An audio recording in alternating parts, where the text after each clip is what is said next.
Sir ನಮಸ್ತೆ. ನಮಸ್ತೆ. Sir ಹಬ್ಬ ಇನ್ನೂ 4 ದಿನ ಇದೆ.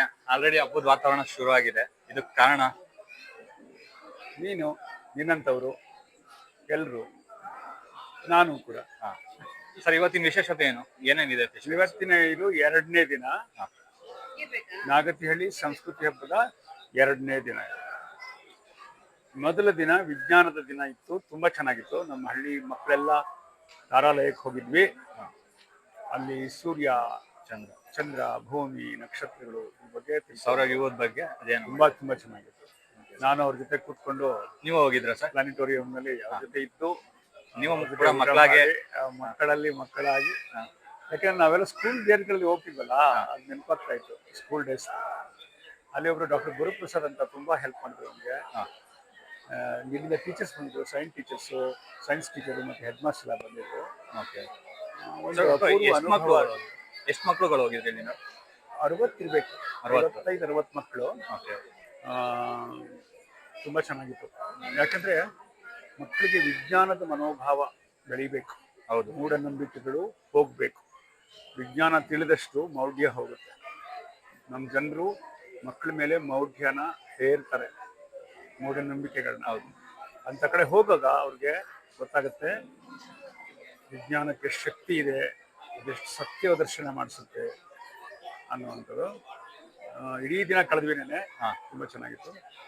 ಅದಾದ್ಮೇಲೆ 2ನೇ ದಿನ ಆರೋಗ್ಯ ದಿನ ಇವತ್ತು. ಇದು ಒಂಥರ ವಿಜ್ಞಾನವೇ. ಹೌದು. ನಮ್ಮ ಜನರಿಗೆ ಎಷ್ಟೋ ಸಮಸ್ಯೆಗಳಿರುತ್ತೆ, ಹೆಣ್ಮಕ್ಳಿಗೆ, ಮಕ್ಕಳಿಗೆ, ವಯಸ್ಸಾದವ್ರಿಗೆ ಹೇಳ್ಕೊಳಕ್ಕಾಗಲ್ಲ, ಅನುಭವಿಸಕ್ಕಾಗಲ್ಲ, ಆಸ್ಪತ್ರೆ ಕರ್ಕೊಂಡೋಗಕ್ಕಾಗಲ್ಲ. ನಾವಿಲ್ಲಿ ಕೇವಲ ಇವತ್ತು ಮಾಡ್ತಿದ್ದೀವಿ ಅಂತಲ್ಲ, ಇವತ್ತು ಅವ್ರನ್ನ ಆಸ್ಪತ್ರೆಗೆ ಕನೆಕ್ಟ್ ಮಾಡ್ತೀವಿ, ಆಮೇಲೆ ಅವ್ರ ಆಸ್ಪತ್ರೆಗೆ ಹೋಗ್ತಾರೆ. ಈಗ ನಮ್ಮ ಹಳ್ಳಿಯ ಅನೇಕ ಗೆಳೆಯರು ಮತ್ತೆ ನಮ್ಮ ಸಹೋದರಿಯರು ನೇರವಾಗಿ ಮಿಂಟೋಗೆ ಹೋಗಿ ಆಪರೇಷನ್ ಮಾಡಿಸ್ಕೊಂಡು ಟ್ರೀಟ್ಮೆಂಟ್ ತಗೊಂಡ್ ಬರ್ತಾ ಇದ್ದಾರೆ. ಸೊ ಮಿಂಟೋ ಇವತ್ತೊಂದು ಸಹ ಬಂದು ನಾಳೆ ಇರಲ್ಲ ಅಂತಲ್ಲ. ಹೌದು. ಸೊ ಒಂದು ರೀತಿಯಲ್ಲಿ ನಾವು ಆಸ್ಪತ್ರೆ ಜೊತೆಗೆ ಅವ್ರಿಗೆ ಒಂದು ಬಾಂಧವ್ಯ ಸಾಧನ. ಮತ್ತೆ ಆಯುಷ್ ಇಂದ ಬಂದಿದ್ದಾರೆ. ದೆನ್ ನಮ್ಮ ಜಯನಗರದ ಪ್ರತಿಷ್ಠಿತವಾದ ಆಸ್ಪತ್ರೆ ಅಪೋಲೋ ಸ್ಪೆಷಾಲಿಟಿ ಆಸ್ಪತ್ರೆ, ಅವ್ರು ನ್ಯೂರೋ ಸರ್ಜನ್ ಬಂದಿದ್ದಾರೆ, ಕಾರ್ಡಿಯಾಲಜಿಸ್ಟ್ ಬಂದಿದ್ದಾರೆ, ECG ಇದೆ, ಆಮೇಲೆ ಎಕ್ಸ್ರೇ ಬಂದಿದೆ. ಪ್ರತಿಯೊಂದು ಕೂಡ ಬೇಸಿಕ್ಸ್ ಏನಿದೆ ಅದೆಲ್ಲ ಮಾಡೋದಕ್ಕೆ ಪ್ರತಿ ವರ್ಷ ಚೇಂಜ್ ಮಾಡ್ತಾ ಇದೀವಿ ನಾವು. ಈ ವರ್ಷ ಜಯನಗರ ಅಪೋಲೋ ಆಡ್ ಆಗಿದೆ. ಆಕ್ಚುಲಿ ಇವತ್ತು ಕೆಲವರು ಸ್ಕಿನ್ ಸಮಸ್ಯೆಗಳು ಹೇಳ್ತಾ ಇದ್ದಾರೆ. So next I want to connect with dermatologist. ಅದು ಮಾತಾಡಿದ್ದೀನಿ. ಒಬ್ಬರು ಸ್ನೇಹಿತರು, ನಾನೇ ಇತ್ತೀಚೆಗೆ ಮೊನ್ನೆ ಒಂದು ದೊಡ್ಡ ಹಾಸ್ಪಿಟಲ್ ಉದ್ಘಾಟನೆ ಮಾಡಿದೆ, ಬನಶಂಕರಿ ಸೆಕೆಂಡ್ ಸ್ಟೇಜ್. ಅವರು ಕೇಳ್ತಾ ಇದ್ರು, ನಮ್ಮನ್ನ ಯಾಕೆ ನಿಮ್ಮೂರಿಗೆ ಕರೆದಿಲ್ಲ ಅಂತ. ನಮ್ಮ ಅದೃಷ್ಟ. ಹೌದು. ಅಂದ್ರೆ ಅವರು ವಾಲಂಟಿಯರ್ ನಾವು ನಮ್ಮ ಹಳ್ಳಿಗೆ ಬರ್ತೀವಿ ಅಂತ ಡಾಕ್ಟರ್ಸ್ಗಳು ಹೇಳ್ತಾ ಇದ್ದಾರೆ. ಹೌದು ಸರ್. ಇಲ್ಲೂ ನಾನು ಕೇಳಿದೆ, ಸುಮಾರು ಜನ ತುಂಬಾ ಖುಷಿ ಪಟ್ರು. ಚೆನ್ನಾಗಿದೆ ಅನುಭವ, ಮಾದರಿ ಶಾಲೆ ಅಂತಾನೆ ಹೇಳ್ತಾ ಇದ್ರು ತುಂಬಾ ಜನ. ಇದ್ರ ಬಗ್ಗೆ ಒಳ್ಳೆ ಟೀಚರ್ಸ್ ಇದಾರೆ ಇಲ್ಲಿ. ಹೌದು. ಪಾಪ ನೆನ್ನೆ ಕರ್ಕೊಂಡ್ಬಂದಿದ್ರು ನಮ್ಮ ಹೆಡ್ ಮಾಸ್ಟರ್ ಎಲ್ಲ, ಎಷ್ಟು ಉತ್ಸಾಹದಿಂದ ಮಕ್ಕಳನ್ನ ಕರ್ಕೊಂಡ್ಬಂದು ತೋರಿಸಿ. ಅದು ಬೇಕು, ಶಾಲೆ ಕಟ್ಟಡ ಅದನ್ನ ಜೀವಂತಗೊಳಿಸೋರು ಮೇಸ್ಟ್ರುಗಳು. ಹೌದು. ಒಳ್ಳೆ ಟೀಚಿಂಗ್ ಸ್ಟಾಫ್ ಇದೆ. ನೆನ್ನೆ ಸರ್ ನಾನು ಗಮನಿಸಿದೆ. ಸೊ ಇವತ್ತು ಮೆಡಿಕಲ್ ಕ್ಯಾಂಪಸ್ನಲ್ಲಿ ಏನೇನು ಸಮಸ್ಯೆಗಳು ಗೊತ್ತಾಗತ್ತಲ್ಲ, ಅದನ್ನ ನಾವು ಗಮನಿಸಿ ಮುಂದುವರಿಸ್ತೀನಿ, ರೆಫರ್ ಮಾಡಿ. ಇವತ್ತೊಂದಿನ ಅದು ಮುಗಿಸೋಗಲ್ಲ. ಸರಿ, ಈಗ ENT, ಕಾರ್ಡಿಯಾಲಜಿಸ್ಟ್ ಮತ್ತೆ orthopaedic, neurologist, neuro surgeon. Okay. ಅನಂತರ ಮಿಂಟೋ ಕಣ್ಣಿನ ಆಸ್ಪತ್ರೆ, ಸಂಪೂರ್ಣವಾಗಿ ದೃಷ್ಟಿಮಾಂದ್ಯದ ಬಗ್ಗೆ. ಮೈಸೂರಿನ ಆಯುಷ್ ವಾಕ್ಶ್ರವಣ ಸಂಸ್ಥೆ, AIISH, ಅದು ಮಕ್ಕಳಲ್ಲಿ ಮಾತಿನ ಸಮಸ್ಯೆ ಇರುತ್ತೆ, ಕಿವಿ ಸಮಸ್ಯೆ ಇರುತ್ತೆ, ಮಾತಾಡೋಕೆ ಗೊತ್ತಾಗಲ್ಲ, ತೊದಲ್ತಾರೆ, ಕಿವಿ ಕೇಳಿಸಲ್ಲ, ಅದಕ್ಕೆಲ್ಲ ಅವ್ರು ಚಿಕಿತ್ಸೆ ಕೊಡ್ತಾರೆ. ಅದಕ್ಕೆ ಫಸ್ಟ್ ಮಕ್ಕಳಿಗೆ, ಎಲ್ಲ ಮಕ್ಕಳಿಗೂ ತೋರಿಸಿದ್ವಿ. ಇವತ್ತು ಕೆಲವ್ರು ಪೇರೆಂಟ್ಸ್ಗಳಿಗೆ ಮಕ್ಕಳ ಸಮಸ್ಯೆ ಗೊತ್ತೇ ಇರಲ್ಲ, ಸ್ಕೂಲಿಗೆ ಕಳಿಸ್ಬಿಟ್ಟು ಸುಮ್ಮನಾಗ್ಬಿಡ್ತಾರೆ. ಹೌದು. ಅದಕ್ಕೆ ಟೀಚರ್ ಹೇಳಿದೆ, ಯಾವ್ಯಾವ ಮಗುಗೆ ಏನು ಸಮಸ್ಯೆ ಇದೆ ನೀವು ಗಮನಿಸಿ, ಪೇರೆಂಟ್ಸ್ ಬರದೇ ಇದ್ರು ನೀವು ಅವ್ರನ್ನ ಚೆಕಪ್ ಮಾಡಿಸಿ. ಅದೊಂದು. ಇದಲ್ಲದೆ ನಮ್ಮ ಮೈಕ್ರೋ ಲ್ಯಾಬ್ ಬಂದಿದೆ, ಮೈಕ್ರೋ ಲ್ಯಾಬ್ ಸಂಸ್ಥೆ ಅಂತ. ಅವರು ಪೂರ್ಣವಾಗಿ ಉಚಿತವಾಗಿ ಬೇಸಿಕ್ ಮೆಡಿಸಿನ್ಸ್ ಕೊಡ್ತಾರೆ. BP, ಶುಗರ್ ಎಲ್ಲರಿಗೂ ಇರುತ್ತಲ್ಲ, ಅದಕ್ಕೆಲ್ಲ ಫ್ರೀ ಮೆಡಿಸಿನ್ಸ್. ಪಾಪ ಅವ್ರ ಮೈಕ್ರೋಲ್ಯಾಬ್ ಸಂಸ್ಥೆಯಿಂದ ನಾಗೇಂದ್ರ ಪ್ರಸಾದ್ ಎವ್ರಿ ಇಯರ್ ಬರ್ತಾರೆ. ಎವ್ರಿ ಇಯರ್ ಉಚಿತವಾಗಿ ಎವ್ರಿ ಇಯರ್ medicines ಬರ್ತಾರೆ, ಕೊಡ್ತಾ ಇದ್ದಾರೆ. ಫ್ರೀ ಸಪ್ಲೈ ಮಾಡ್ತಾರೆ. ಅದು ಎಷ್ಟು ಜನ ಆದ್ರೂ ಪರವಾಗಿಲ್ಲ. ಎಷ್ಟು ಜನ ನಮ್ಮ ಹಳ್ಳಿಯವ್ರು ಕೇಳಿದ್ರು ಅವರಿಗೆ ಮೂಲಭೂತವಾದ್ದು. ಹೌದು. ಕೆಲವು ಅಪರೂಪದ ಔಷಧಿಗಳಿರಲ್ಲ, ಬಿ ಪಿ, ಶುಗರು, ಎದೆ ನೋವು, ಕಾಲು ನೋವಿಗೆ, ಜಾಯಿಂಟ್ ಪೇನ್ಗೆ, ಆ ಥರದ್ದೆಲ್ಲ. ಥ್ಯಾಂಕ್ ಯು ಸರ್, ಇವತ್ತಿಂದು ವಿಶೇಷವಾದ ದಿನ ಇತ್ತು, ಚೆನ್ನಾಗಿತ್ತು. Thank you. ಇದು ಕೇಳಿದವರು ಇಂಥ ಕಾರ್ಯಕ್ರಮಗಳನ್ನು ನಿಮ್ಮ ಊರುಗಳಲ್ಲಿ ಪ್ರೋತ್ಸಾಹಿಸಿ ಏರ್ಪಡಿಸಿ ಬಡವರಿಗೆ, ರೈತರಿಗೆ, ಅಸಹಾಯಕರಿಗೆ ಸಹಾಯ ಆಗೋದು ಮಾಡಿ ಅಂತ ಹೇಳ್ತೀನಿ. Thank you so much sir. Thank you.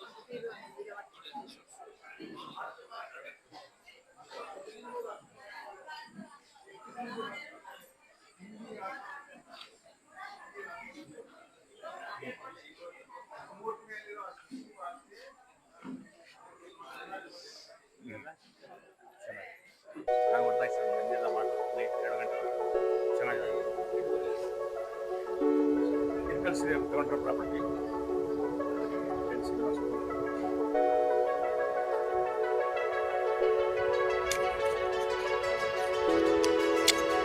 ನೋಡಿ, ಇನ್ಯಾರಿದ್ರೆ ಅನೌನ್ಸ್ ಮಾಡಿ. ನಾಗತಿಹಳ್ಳಿ ಶಾಲೆಗೆ ಒಂದು 100 ವರ್ಷ ಆಗಿದೆ. ನಾನು ಇಲ್ಲಿ ಪಕ್ಕದಲ್ಲಿ ಬಿದಿರಿಕೆರೆಯವನು. ನಮ್ಮ ಸಂಭ್ರಮವೂ ಕೂಡ ಇದೆ ಇಲ್ಲಿ. ಯಾಕೆಂದ್ರೆ ನಮ್ಮೂರು ಬಿದಿರಿಕೆರೆಯಲ್ಲಿ ಪಾಠ ಮಾಡಿದ ಅತಿ ಹೆಚ್ಚು ಮೇಷ್ಟ್ರುಗಳು ನಾಗತಿಹಳ್ಳಿಯವರು. ನಮ್ಮ ಪ್ರಾಂತ್ಯದ ಮೊದಲ ಶಾಲೆ ಇದು. ಆ ಕಾರಣಕ್ಕೆ ಈ ಊರಿನಲ್ಲಿ ತುಂಬಾ ಜನ ಮಾಸ್ಟರ್ಗಳು, ಶಾಲಾ ಮಾಸ್ಟರ್ಗಳಾಗಿದ್ದಾರೆ. ಆಮೇಲೆ ಶಿಕ್ಷಣವನ್ನು ಪಡೆದಿದ್ದಾರೆ. ಇಲ್ಲಿ ಶಿಕ್ಷಣ ಪಡೆದಿರೋರು ತುಂಬಾ ಹೆಸರಾಂತ ವ್ಯಕ್ತಿಗಳೆಲ್ಲ ಆಗಿದ್ದಾರೆ. ಎಲ್ಲಕ್ಕಿಂತ ಮುಖ್ಯವಾಗಿ ನಾಗತಿಹಳ್ಳಿಯಲ್ಲಿ ಶಿಕ್ಷಣ ಪಡೆದು ಮಾಸ್ಟರ್ಗಳಾದವರು ಎಲ್ಲೇ ಹೋಗ್ಲಿ ಒಳ್ಳೆ ಮಾಸ್ಟ್ರು ಅಂತ ಹೆಸರು ತಕೊಂಡಿದ್ದಾರೆ. ಬಹಳ ಒಳ್ಳೆ ಸುಸಂಸ್ಕೃತರು, ಮಕ್ಕಳನ್ನ ಚೆನ್ನಾಗಿ ನಡೆಸ್ಕೊಳ್ತಾರೆ, ಮಕ್ಕಳಿಗೆ ಚೆನ್ನಾಗಿ ಪಾಠ ಹೇಳಿದ್ದಾರೆ ಅಂತ ಹೇಳಿ ಹೆಸರಾಗಿದ್ದಾರೆ. ಅದ್ರ ಜೊತೆಗೆ ಈಗ ನಾಗತಿಹಳ್ಳಿ ಚಂದ್ರಶೇಖರ್ ಅವರ ಸಂಸ್ಕೃತಿ ಹಬ್ಬದೊಳಗಡೆ ಈ 100 ವರ್ಷದ ಹಬ್ಬವನ್ನ ಸೇರಿಸ್ಕೊಂಡು ಒಟ್ಟು 6 ದಿನದ ಈ ಸಂಭ್ರಮಾಚರಣೆ ನಮ್ಮ ರಾಜ್ಯದಲ್ಲಿ ಎಲ್ಲೂ ನಡೀತಾ ಇಲ್ಲ. ಇದೊಂದು ಊರು ನಮ್ಮ ರಾಜ್ಯದಲ್ಲೇ ವಿಶೇಷವಾಗಿದೆ. ನನ್ನ ಒಂದು ವೈಯಕ್ತಿಕ ಬೇಡಿಕೆ ಏನಂದ್ರೆ, ನಮ್ಮ ಶಾಸಕರುಗಳು ತಾವು ಹುಟ್ಟಿ ಬಂದ ಊರಲ್ಲಿ ಒಂದು ರಂಗಮಂದಿರ, ಒಂದು ಒಳ್ಳೆಯ ಶಾಲೆ, ಒಂದು ಕಂಪ್ಯೂಟರ್ ಸೆಂಟರ್, ಒಂದು ಲೈಬ್ರರಿ, ಇಷ್ಟು ಮಾಡಿಬಿಟ್ರೆ ಸಾಕು ಅವ್ರ ಬದುಕಿನಲ್ಲಿ. ಈಗ ಮಾಡೋದೇ ಆದ್ರೆ ಒಂದು ಶಾಸಕನ ಅವಧಿಯಲ್ಲಿ 224 ಊರುಗಳು ಈ ತರ. ಹೌದು. ಪ್ರತಿ ಒಂದು ಅವಧಿಯಲ್ಲಿ 224 ಊರುಗಳು ಈ ರೂಪದಲ್ಲಿ ರಚನೆ ಆದರೆ ಈಗ ಅದು ಬೇಡಿ ಒಂದು ಪಂಚಾಯತಿಯಲ್ಲಿ ಇದನ್ನ ಮಾಡ್ಬೋದು. ಒಂದೊಂದು ಪಂಚಾಯತಿ ಗ್ರಾಮಗಳು ಈ ರೂಪದಲ್ಲಿ ಆಗಿದ್ರೆ ನಾವು ಎಷ್ಟೋ ಮುಂದುವರಿತಿದ್ವು. ಸಾಂಸ್ಕೃತಿಕವಾಗಿ ಕಲೆ, ಸಂಸ್ಕೃತಿ, ಸಂಗೀತ ಇವೆಲ್ಲವೂ ಮೇಳೈಸಿ ಅಭಿವೃದ್ಧಿ ಆಗ್ತಾ ಇತ್ತು. ಈಗ ಈ ಹೊಣೆಗಾರಿಕೆಯ ರಾಜಕಾರಣಿಗಳು ಕಡಿಮೆ ಆಗಿರೋದ್ರಿಂದ ಅವರಿಗೆ ಈ ನಾಗತಿಹಳ್ಳಿ ಸಂಸ್ಕೃತಿ ಹಬ್ಬ ಮತ್ತೆ ನಾಗತಿಹಳ್ಳಿಯ ನಾಗರಿಕರ ಸಾಹಸಗಳು ಅವರಿಗೆ ಮಾದರಿ ಆಗಬಹುದು ಅಂತ ನಾನು ತಿಳ್ಕೊಂಡಿದ್ದೀನಿ. Thank you sir. ನೇತ್ರದಾನ, ಮಹಾದಾನ ಅದು ಎಲ್ಲ ಕಣ್ ಡೊನೇಟ್ ಮಾಡಿ ಈಗ ಈ ಊರಲ್ಲಿ ಒಂದು 5 ಜನ ಮಾಡಿದ್ದಾರೆ ಅಷ್ಟೇ. ಬಟ್ ಎಲ್ಲ ತುಂಬಾ ಜನ ಮಾಡಬೇಕು, ಕಣ್ ಡೊನೇಟ್ ಮಾಡಬೇಕು. ಯಾಕೆ ಅಂದ್ರೆ ತುಂಬಾ ಈಗ ಪುನೀತ್ ರಾಜ್ಕುಮಾರ್ ಅವರು ರೀಸೆಂಟ್ ಆಗಿ ಕಣ್ ಡೊನೇಟ್ ಮಾಡಿದ್ದಾರೆ.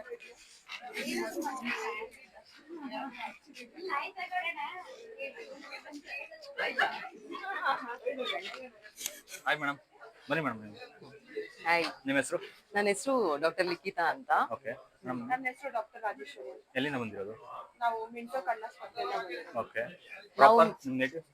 ನನ್ನ ನೇಟಿವ್ ಬಂದು ಚಿಕ್ಕಬಳ್ಳಾಪುರ ಹತ್ರ ಎಲುವಳ್ಳಿ ಅಂತ. Okay. Gulbarga. Okay, nice place. Madam, ಇಲ್ಲಿ ಬಂದಿರೋ ಉದ್ದೇಶ ಏನು? ನಾವು ಇಲ್ಲಿ ಮಿಂಟೋ ಕಣ್ಣಾಸ್ಪತ್ರೆಯಿಂದ ಇಲ್ಲಿ ಉಚಿತ ನೇತ್ರ ಪರೀಕ್ಷೆ ಶಿಬಿರಕ್ಕೆ ಬಂದಿದ್ದೀವಿ. ಓಕೆ. ಇಲ್ಲಿ ನಾಗತಹಳ್ಳಿ ಸಂಸ್ಕೃತಿ ಹಬ್ಬ ಸಲುವಾಗಿ ಇಲ್ಲಿ ಉಚಿತ ನೇತ್ರ ಶಿಬಿರ ಮಾಡ್ತಿದ್ದಾರೆ. ಅದಕ್ಕೋಸ್ಕರ ಪರೀಕ್ಷೆ ಮಾಡೋಣ ಅಂತ ಬಂದಿದೀವಿ. ಎಲ್ಲ ಹೇಗಿದೆ ರೆಸ್ಪಾನ್ಸ್, ಎಕ್ಸ್ಪೀರಿಯನ್ಸ್ ಹೇಗಿದೆ ಇಲ್ಲಿ ಊರಿಂದು? ಊರಿನ ಜನ ಎಲ್ಲ ಬರ್ತಿದ್ದಾರೆ, ಒಬ್ಬೊಬ್ರಾಗೆ ಬರ್ತಿದ್ದಾರೆ. ಇಲ್ಲಿ ಸರ್ಕಾರಿ ಶಾಲೆ, ನಾಗತಹಳ್ಳಿ ಸರ್ಕಾರಿ ಶಾಲೆಯಲ್ಲಿ ಬಂದಿದೀವಿ. ಇನ್ನು ಎಲ್ಲ ಒಬ್ಬೊಬ್ರೆ ಬರ್ತಿದ್ದಾರೆ, ನೋಡ್ತಿದೀವಿ. ಇಲ್ಲಿ ಒಂದು ಲೈಬ್ರರಿ ಅಂತ ಇದೆ ನಾಗತಿಹಳ್ಳಿಲಿ, ಅದು ನೋಡಿದ್ವಿ ಬೆಳಿಗ್ಗೆ ಬಂದಾಗ ಅಲ್ಲಿ ಹೋಗಿದ್ವಿ. ತುಂಬಾ ಚೆನ್ನಾಗಿದೆ. ಎಲ್ಲಾ ಕಲೆಕ್ಷನ್ ಆಫ್ ಬುಕ್ಸ್, ಎಲ್ಲಾ ಕಲೆಕ್ಷನ್ ಆಫ್ ಬುಕ್ಸ್ ಇಟ್ಟಿದ್ದಾರೆ, ವೆರೈಟಿ ಆಫ್ ಬುಕ್ಸ್ ಇಟ್ಟಿದ್ದಾರೆ. ನೋಡಿ ತುಂಬಾ ಖುಷಿ ಆಯ್ತು. ಸರ್ಕಾರಿ ಶಾಲೆಯಲ್ಲಿ ಈ ತರ ಒಂದ್ ಲೈಬ್ರರಿ ಅದೆಲ್ಲರಿಗೂ ಆಸೆ ಇರುತ್ತೆ. ಹೌದು, ಎಲ್ಲಾ ಕಡೆನೂ ಇರಲ್ಲ ಈ ತರ ಹೌದು. facilities. ಮತ್ತೆ ಇಲ್ಲಿ ರಂಗಮಂದಿರ ಇದೆ, ಹೌದು ಹೌದು. ಲ್ಯಾಬ್ ಎಲ್ಲ ಮಾಡಿದ್ದಾರೆ ಈಗ ಹೊಸದಾಗಿ. ಈ ಆರ್ಕಿಟೆಕ್ಚರ್ ನೋಡಿ ತುಂಬಾ ಡಿಫ್ರೆಂಟ್ ತುಂಬಾ ಆಗಿದೆ. ಡಿಫ್ರೆಂಟ್ ಆಗಿದೆ ಸರ್ಕಾರಿ ಶಾಲೆಗೆ. ಹೌದು, ಇಲ್ಲಿ ನೀವು ಸ್ಪೆಷಲಿಸ್ಟ್ ಯಾವ್ದಕ್ಕೆ ಇದ್ ಮಾಡ್ತಿದ್ದೀರಾ? ಕಣ್ಣಿಗೆ? ನಾವು ಕಣ್ಣಿಗೆ ಅಂದ್ರೆ ಬೇಸಿಕ್ ಆತರ ಯಾವ್ದಕ್ಕೆ ಇದ್ ಮಾಡ್ತಿದ್ದೀರಾ ಕಣ್ಣಲ್ಲಿ? ಈಗ ಶಾಲೆ ಮಕ್ಕಳಲ್ಲಿ ದೂರದೃಷ್ಟಿದು ಅದೆಲ್ಲ ತೊಂದ್ರೆ ಇರುತ್ತೆ. ಅವ್ರಿಗೆ ಸ್ಕೂಲಲ್ಲಿ ಹಿಂದೆ ಕೂತಾಗ ಕಾಣ್ದೇ ಇರೋದಾಗ್ಲಿ ಆತರ ಎಲ್ಲ, ಅದನ್ನ ಫಸ್ಟ್ ಕಣ್ಣಿಂದು ದೃಷ್ಟಿ ಪರೀಕ್ಷೆ ಒಂದು, ಮತ್ತೆ ಈ ವಯಸ್ಸಾದವ್ರಿಗೆ ಕಣ್ಣಿಂದು ಪೊರೆ ತೊಂದ್ರೆ ಇರುತ್ತೆ. ಅದಕ್ಕೆ ಇದೆಲ್ಲ ಇಲ್ಲಿ ಪರೀಕ್ಷೆ ಮಾಡಿ ಅವ್ರಿಗೆ ರೆಫರ್ ಮಾಡೋದಕ್ಕೆ. ಈಗ ಓಕೆ, ಕಣ್ಣಿನ ಬಗ್ಗೆ ಏನಾರು ಹೇಳ್ತಾ ಇದ್ದೀರಾ, ಅದ್ರ ಬಗ್ಗೆ ಏನಾರು ಅಡ್ವೈಸ್ ಅಥವಾ ಏನಾರ ಕೇರು ಆತರ ಏನಾರ ಮಾಡೋದಕ್ಕೆ ಏನೋ ಒಂದು ಟಿಪ್ಸ್ ಏನಾರು ಹೇಳ್ತೀರಾ? ಅಂದ್ರೆ ಸ್ಕೂಲ್ ಚಿಲ್ಡ್ರನ್ಸ್ಗೆ ಜಾಸ್ತಿ ಫೋನ್ ನೋಡೋದು ಕಡಿಮೆ ಮಾಡೋದು, ಓಕೆ, ಆತರ ಹೇಳೋದು. ಅದರಿಂದ ಜಾಸ್ತಿ ಸ್ಪೆಕ್ಟಕಲ್ ಎಲ್ಲ ತುಂಬಾ ರಿಫ್ರಾಕ್ಟಿವ್ ಎರರ್ಸ್ ಎಲ್ಲ ತುಂಬಾ ಇದೆ, ಸೊ ಅದನ್ನ ಕಡಿಮೆ ಮಾಡೋದು ಅಂತ ಹೇಳ್ತೀವಿ. ಮತ್ತೆ ಈಗ ಹಳ್ಳಿ ಜನ ಏನಂದ್ರೆ ವಯಸ್ಸಾದವರು ತೋರ್ಸ್ಕೊಳಕ್ ಬರೋದೇ ಇಲ್ಲ, ತುಂಬಾ ಪೊರೆ ಬಲ್ತ್ ಮೇಲೆ ಬರ್ತಾರೆ, ಕೇರ್ಲೆಸ್ ಮಾಡ್ತಾರೆ. ಕೇರ್ಲೆಸ್ ಮಾಡ್ತಾರೆ. ಯಾಕಂದ್ರೆ ಅವ್ರಿಗೆ ಯಾರು ಕರ್ಕೊಂಡ್ ಬರೋರು ಇರಲ್ಲ, ಅದು ಒಂದ್ ವಿಷಯ. ಅದಕ್ಕೋಸ್ಕರ ಈ ಕ್ಯಾಂಪ್ ಎಲ್ಲ ತುಂಬಾ ಹೆಲ್ಪ್ ಆಗುತ್ತೆ ಅವ್ರಿಗೆ, ಅಂದ್ರೆ ಇದೆ ಅಂತ ಗೊತ್ತಾಗೋದಕ್ಕೂ ಹೆಲ್ಪ್ ಆಗುತ್ತೆ.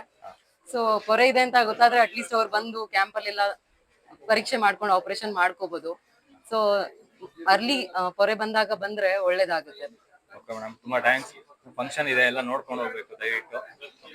ಒಂದು ಒಳಗಡೆ ಒಂದು ಹೋಗ್ತೀನಿ.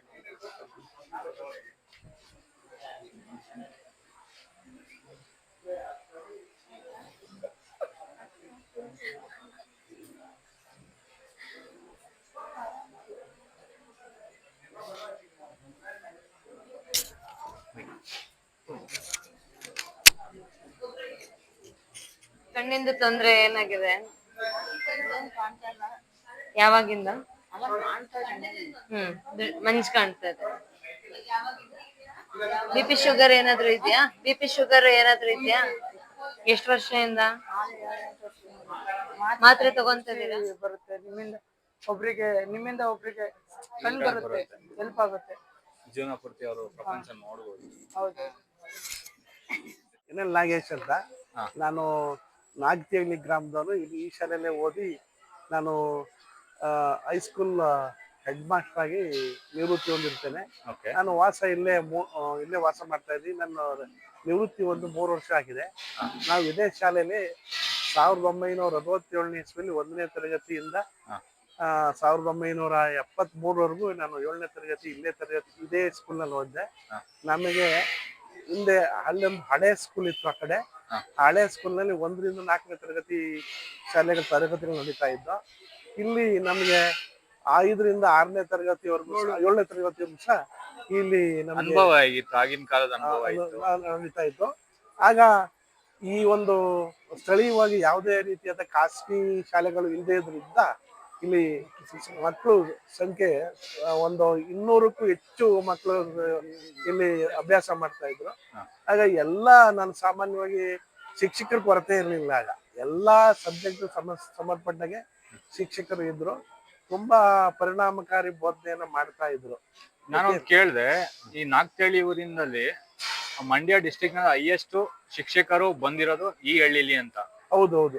ಯಾಕೆಂದ್ರೆ ಕಾರಣ ಏನು ಅಂದ್ರೆ ನಮ್ಮ ನಾಗತಿಹಳ್ಳಿ ಮೂಲತಃ ನಮ್ಮ ನಾಗಮಲೆ ತಾಲೂಕು ಈ ಸಾಮಾನ್ಯವಾಗಿ ಯಾವುದೇ ನೀರಾವರಿಯ ಅನುಕೂಲಗಳಿರ್ಲಿಲ್ಲ. ಈ ಮಕ್ಳುಗಳು ಚೆನ್ನಾಗಿ ಓದ್ತಾ ಇದ್ರು. ಏನ್ ಮಾಡ್ತಿದ್ರು ಅಂದ್ರೆ ಮೊದಲು ಏನು education for bread and butter ಅಂತ.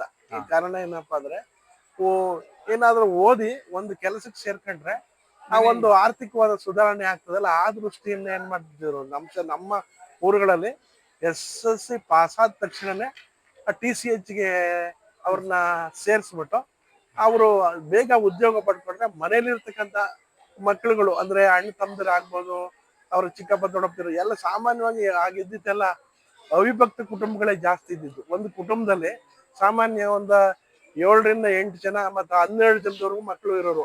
ಅವ್ರನ್ನ ಪಾಲನೆ ಪೋಷಣೆ ಮಾಡ್ಬೇಕು ಅಂದಾಗ ಏನಾಗ್ತಿತ್ತು ಅಂದ್ರೆ ಹೈಯರ್ ಎಜುಕೇಶನ್ ಮಾಡಕ್ಕೆ ಆರ್ಥಿಕತೆ ಸುಧಾರಣೆ ಆಗಿರಲ್ಲ. ಅದಕ್ಕೋಸ್ಕರ ನಮ್ಮೂರಿನಲ್ಲಿ ಸುಮಾರು 150ಕ್ಕೂ ಹೆಚ್ಚು ಜನ ಶಿಕ್ಷಕರಿದ್ರು.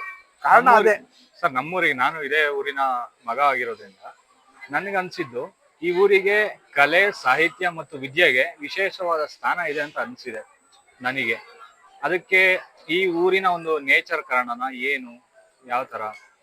ಅದಕ್ಕೆ ನಮ್ಮೂರಿನಲ್ಲಿ ಏನಾಗ್ತಿತ್ತು ಅಂದ್ರೆ ಶಿಕ್ಷಕರೇ ಜಾಸ್ತಿ ಇದ್ದಾಗ ನಮ್ಮ ಊರುಗಳಲ್ಲಿ ಹಿಂದೆ ಗ್ರಾಮ ದೇವತೆ ಹಬ್ಬಗಳು ನಡೀತಾ ಇದ್ವು. ಮನೆಗಳು ತುಂಬಾ ಚಿಕ್ಕದಾಗಿದ್ದಾಗ ಮನೆಗಳು ಏನಾಗಿದ್ದು ಚಿಕ್ಕದಾಗಿದ್ದು, ಹೊರಗಡೆಯಿಂದ ಬಂಧುಗಳು ಬಾಂಧವರು ಬಂದಾಗ ಮನೆಗಳಲ್ಲಿ ಮಲಗೋದಕ್ಕೆ ಅನಾನುಕೂಲತೆ ಇತ್ತಾಗ ಆಗೇನಪ್ಪ ಮಾಡ್ತಾ ಇದ್ರು ಅಂದ್ರೆ ನಮ್ಮ ಊರುಗಳಲ್ಲಿ ಗ್ರಾಮ ದೇವತೆ ಹಬ್ಬದ ಸಂದರ್ಭದಲ್ಲಿ ನಾಟಕಗಳನ್ನ ಆಡಿಸ್ತಾ ಇದ್ರು. ನಾಟಕಗಳು ಅಂದ್ರೆ ಆ ಕಾಲ ಬೇರೆ, ಪೌರಾಣಿಕ ನಾಟಕಗಳು ಮತ್ತೆ ಸಾಮಾಜಿಕ ನಾಟಕಗಳು ಕಡಿಮೆ. ನಾವು ಕಾಲದ ಸಾಮಾಜಿಕ ನಾಟಕಗಳು ಕಡಿಮೆ, ಐತಿಹಾಸಿಕ ನಾಟಕಗಳು ಮತ್ತೆ ಪೌರಾಣಿಕ ನಾಟಕಗಳು ನಡೀತಾ ಇದ್ವು. ಆ ಒಂದು ಕಾರಣದಿಂದ ಏನಾಗ್ತಿತ್ತು, ನಮ್ಮ ಊರಿನಲ್ಲಿ ನಾಟಕಗಳು ಮಾಡಿದ್ರೆ ಅಂದ್ರೆ ಬಹಳ ಪರಿಶುದ್ಧವಾಗಿ ಮಾತಾಡೋರು. ನಾಟಕ ಮಾಡಿದ್ರೆ ಶಿಕ್ಷಕರೇ ಹೆಚ್ಚಿಗೆ ಜನ ಇದ್ರೋದ್ರಿಂದ ನಾಟಕಗಳನ್ನ ಯಾವುದೇ ಅಪಭ್ರಂಶವಾಗಿ ಮಾಡ್ತಿರ್ಲಿಲ್ಲ.